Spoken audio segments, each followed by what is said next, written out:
कांग्रेस प्रदेश अध्यक्ष राय की press conference. 23 अगस्त को हमने अपने यूपी भर के लीगल सेल के लोगों को बुलाया। कानूनी सहायता देने के लिए हम न्याय योद्धा बना रहे हैं, क्योंकि हमारे कार्यकर्ताओं पर फर्जी मुकदमे दर्ज किए जा रहे हैं। पत्रकारों, माइनॉरिटी, पिछड़ा वर्ग, महिलाओं पर जिस तरह गलत कार्रवाई हो रही है, तो उससे निजात दिलाने के लिए हमारे न्याय योद्धा कोर्ट में ऐसे लोगों की लड़ाई लड़ेंगे। बनारस में वोट चोरी करके मोदी जी सांसद बने। 7 राउंड तक मोदी जी हार रहे थे, लेकिन उसके बाद लाइव अपडेट बंद कराया गया और शाम को घोषणा कर दी गई कि मोदी जी 1.5 लाख वोट से जीत गए। हमारे लीगल सेल के लोग वोट चोरी के लिए, वोटर लिस्ट के लिए भी लड़ेंगे। हमारे न्याय योद्धा फर्जी तरीके से काटे गए वोटों को जुड़वाने के लिए भी लड़ेंगे। आगरा से चुनाव आयुक्त के पैतृक आवास पर प्रोटेस्ट किया तो हमारे कार्यकर्ताओं पर मुकदमा दर्ज कर लिया गया। अब वहां पर भी हमारा लीगल सेल काम करेगा। लखनऊ से इकबाल अहमद की रिपोर्ट। के लिए ये न्याय योद्धा हमारे लिए वहां खड़े रहेंगे और जो हमारे कोऑर्डिनेटर हैं, हमारे जो लीगल सेल के चेयरमैन हैं, ये लोग मिलकर उस पर पूरा काम करेंगे और हर जगह ये हमारे सहयोगी के तौर पर लगातार हर जिले में जाकर लोगों को न्याय दिलाने के लिए काम करेंगे। अभी आप देख सकते हैं, एक आगरा में एक इशू है जहां पर हमारे शहर अध्यक्ष, हमारे कांग्रेस पार्टी के लोगों ने जो पैतृक आवास है चुनाव आयुक्त का, ज्ञानेश कुमार का, वहां प्रोटेस्ट किया हमारे कार्यकर्ताओं ने और उनके ऊपर फर्जी मुकदमे लिख दिए गए। प्रोटेस्ट किया कि वोट चोर,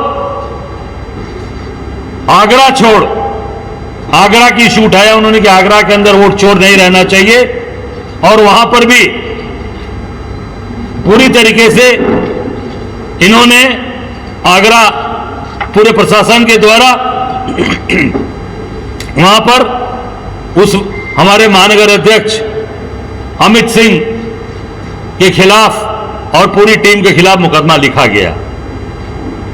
और वहां पर भी हमारा लीगल सेल, अभी नितिन मिश्रा जी भी आए, सभी पूरी हमारी टीम उनके लिए भी काम करेगी, चाहे वो लोकल न्यायपालिका में होगा, हाईकोर्ट होगा, माननीय सर्वोच्च न्यायालय में, हमारी लीगल टीम हर जगह जाकर काम करेगी। और कहीं भी किसी के साथ अत्याचार अन्याय होगा, हमारी ये पूरे न्याय योद्धा मिलकर काम करेंगे और पूरी ताकत के साथ उनके साथ कंधे से कंधा मिलाकर खड़े रहेंगे।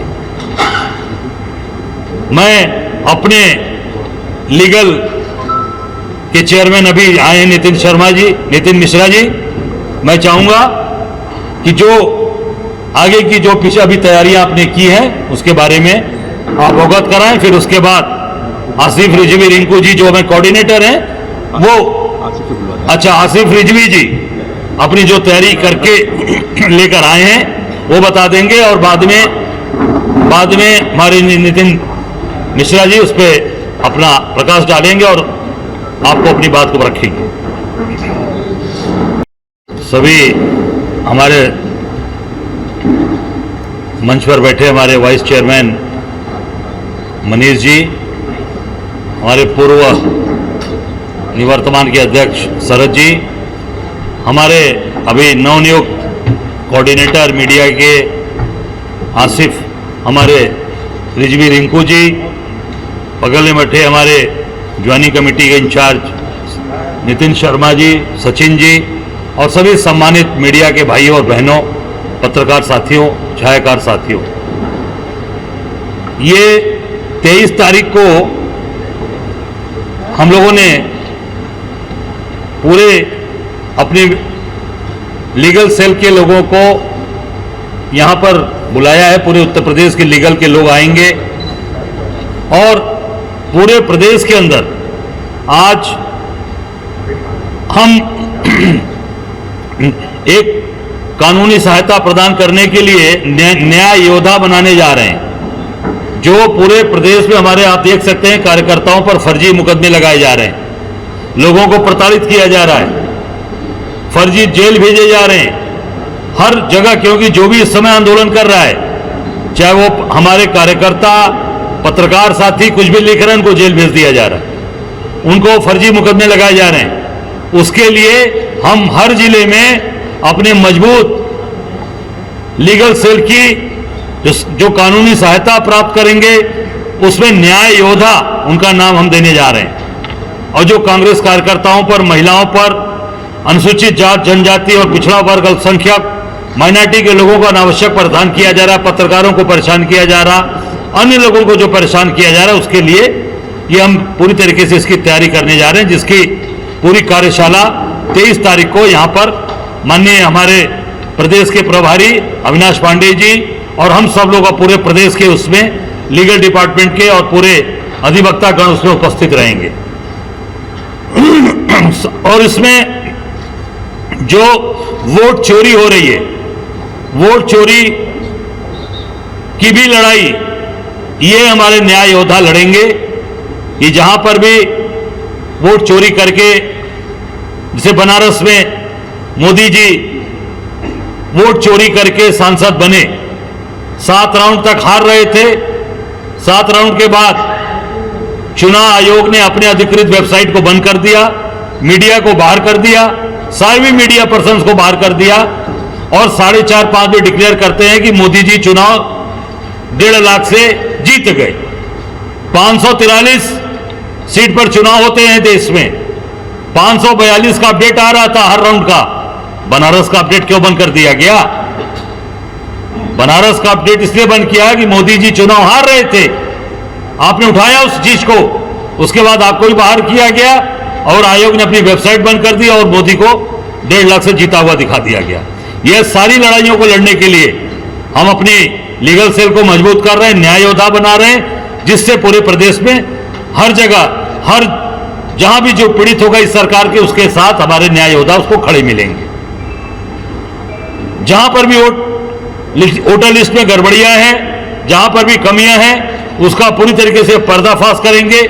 जहां पर वोट काटे गए हैं उनको जुड़वाने के लिए, और जहां काटने की तैयारी है नहीं, ये बहुत ही आपने ज्वलंत मुद्दे को उठाया है। पूरे प्रदेश के अंदर खाद जो मिलनी चाहिए किसानों को नहीं मिल रही, पूरी की पूरी खाद, यूरिया, ये नेपाल तस्करी हो रही है और सरकार इसमें भागीदार है। सरकार की भागीदारी की वजह से ये पूरे की पूरे खाद, यूरिया खाद नेपाल भेजी जा रही है। ये मेरा सीधा सीधा आरोप है सरकार पे। कांग्रेस पार्टी, हम अभी आज महामहिम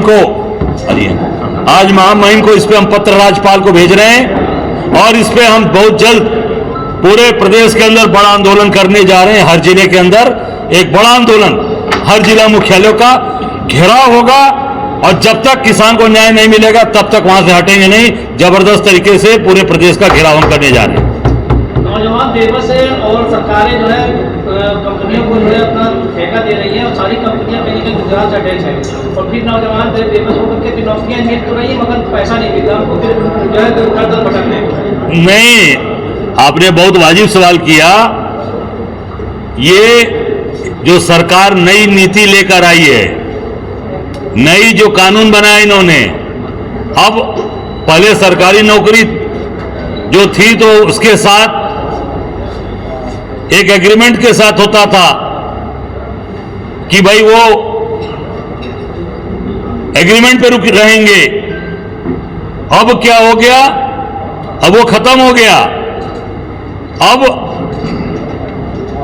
अब एक नया कानून लेकर आए हैं ये, जो 8 घंटे काम करता था व्यक्ति, अब वो 12 घंटे करेगा।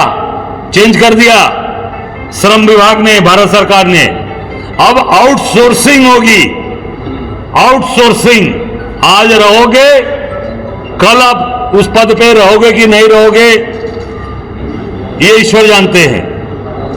अब टोटल गुजरात की कंपनियों को सारा काम दिया जा रहा है। सारा काम गुजरात की कंपनियां कर रही हैं। जितने भी काम हैं, चाहे बनारस में बाबा विश्वनाथ के कॉरिडोर का काम हो, चाहे राम मंदिर का काम हो, चाहे सड़कों का काम हो, चाहे नल घर घर नल जल योजना, सबसे बड़ा भ्रष्टाचार, सारे बड़ी कंपनियां लेती हैं और यहां पर लोकल ठेकेदारों को पेटी कॉन्ट्रैक्टर के रूप में उनको काम दे दिया जाता है और उनका शोषण हो रहा है।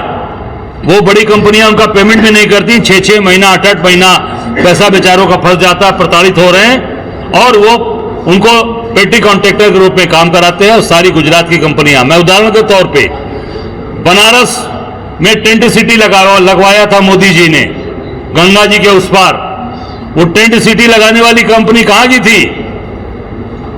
गुजरात अहमदाबाद की, और उस पे बिना एनजीटी की परमिशन से लगाया गया।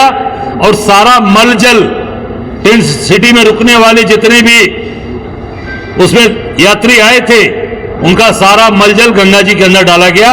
और सरकार ने झूठ बोला एनजीटी से, एनजीटी ने उस कंपनी पर जुर्माना लगाया और अभी तक वो जुर्माना गुजरात की कंपनियों से उत्तर प्रदेश की सरकार वसूल नहीं कर पाई है। क्यों? क्योंकि भाई सैया भाई कोतवाल तो डर काहे का, जब सैया कोतवाल है तो डर काहे का। मोदी जी जब प्रधानमंत्री हैं, सांसद हैं हमारे, तो फिर गुजरात के व्यापारियों को डरने की जरूरत नहीं है। मौत से लूटो और मजा लो।